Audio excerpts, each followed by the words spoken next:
Okay, my name is Nathaneal Solomon. Presently, I'm the MD of Citihoms. I joined DLM in 3rd of March 2014. I came in as an account executive with DLM Securities. That's the stockbroking arm. So I was brought in to basically grow the business. So I was doing a bit of transactions, originations, and I was also executing transactions as well. And rose from there to asset management. From asset management, I did a bit of also finance, which is Citihoms itself. I was working then with the former MD to more or less grow the business. And from there, I grew to the head of business development for the entire group. So at that point, I was tasked with basically originating transactions for all the subsidiaries, raising liabilities, risk assets. Went on from there to become the DMD of DLM Asset Management. And from there, I now rose to the MD of Citihoms, which is the finance house under DLM.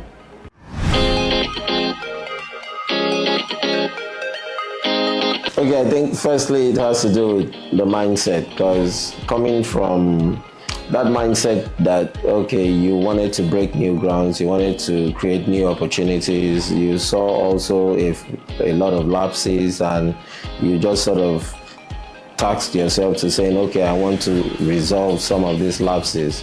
From there on, it became a challenge, and from there on, it became more of like a journey, setting challenges for myself and trying to see how I can overcome those challenges.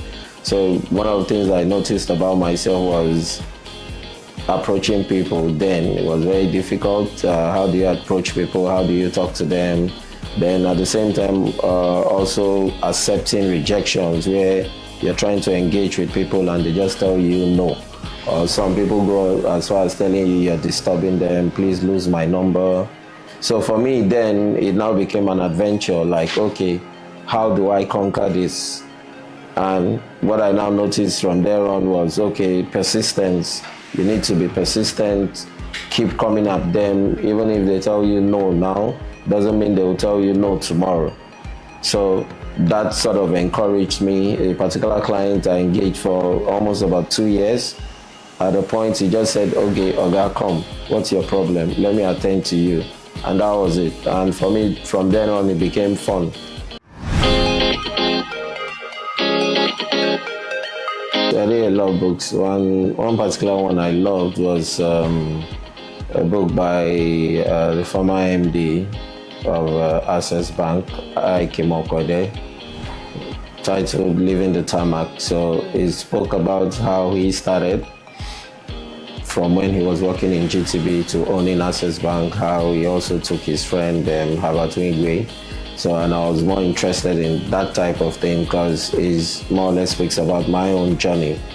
Coming up from a humble background, like he spoke about coming up from a background where his parents were a teacher and telling his mom about his dream, and the mom not even understanding what he meant by that, saying that he wanted to own a bank. So it's something that I really loved, and it's something, my own background also, my mom is more or less was a teacher. And at the point I told my mom I also wanted to own a bank of my own. So that's why I love that book.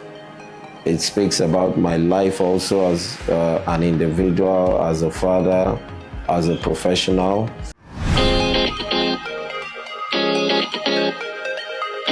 So pretty much I learned that from the group CEO. One is the open door policy. Like, I love the fact that he's willing to talk to anybody, not minding which class the person is, what grade. That was one of the things that really intrigued me about him. And secondly, you see that compassionate part of him. Yes, you have the professional aspect where he is more or less like a teacher. Then you also see the soft part where he cares, he listens, and more or less he tries as much as he can to ensure that, okay, those working around him are happy.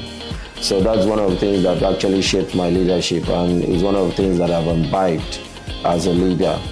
Being able to listen to everyone, not categorizing, but more or less saying that, okay, since you're a part of me and I have that avenue to know you, I would always love to listen and also provide solutions.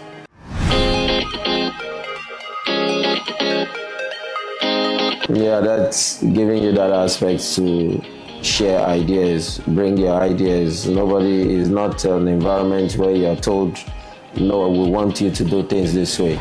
It's an environment that more or less allows you to create those ideas, bring those ideas, in some cases put the ideas to work. Then if it fails, you learn your lesson, you move on. So that thing is really something that I love about the firm. And it's one of the reasons why I've actually stayed here for about 12 years.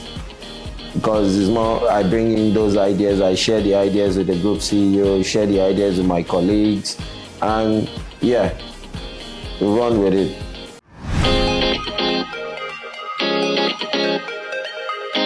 I think the only thing I would have done differently is not procrastinating, because there were a lot of times I felt like doing certain things and I was like bottling them up, like, okay, will he listen?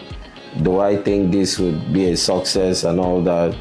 And yeah, it dragged, and later on, after a couple of years, I still brought back the same ideas.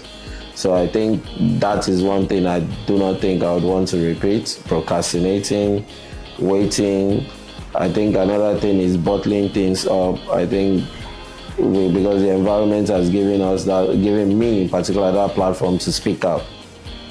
So yeah, that's what I would do differently.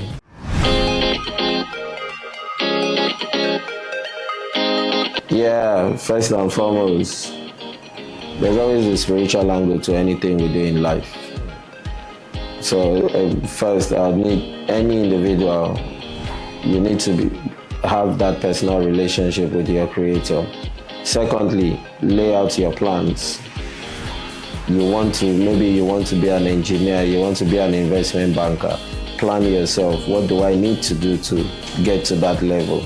And make sure you start working, not only planning, you start maybe actionizing each and every one of those plans. Then before you know it, you're already there. With God on your side, you basically get there. I started off in DLM as an account executive. I never thought I was going to be an MD, although I actually planned it, because then in the appraisal, they would ask, where do you see yourself in the next 3 to 5 years?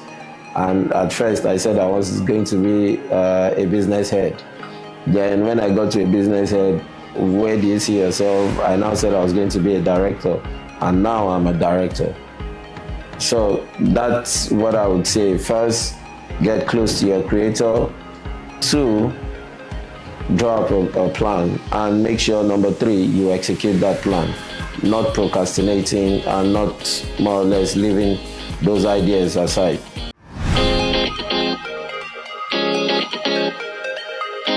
On the career that you pick for yourself, for me, I read physics as my background, and because I wanted to come into finance, the next thing I did was I did an MBA at IFE, MBA Finance, and after that, I'm now studying for a Global Executive MBA at ESA Business School in Spain. So if you look at that now, you would know that it's more or less like I'm aligning myself with my profession, which is the finance, and basically now broadening my knowledge in investment banking itself, the various areas of finance, corporate finance, and also management. So certification is really important because it helps you, it keeps you grounded, it gives you an idea basically of the environment that you find yourself in. So you see certain guys going to say, okay, they want to do CFA. It is important because that also keeps you grounded also in finance. An MBA is also important. Then if you can, you go to a foreign school, because the foreign school, in my own experience, it broadens your knowledge. You network with people not only in your own environment, but also in other environments at the global market. That helps you to broaden your knowledge, expand your network, which at the end of the day, it will benefit you. People always bother about the amount itself.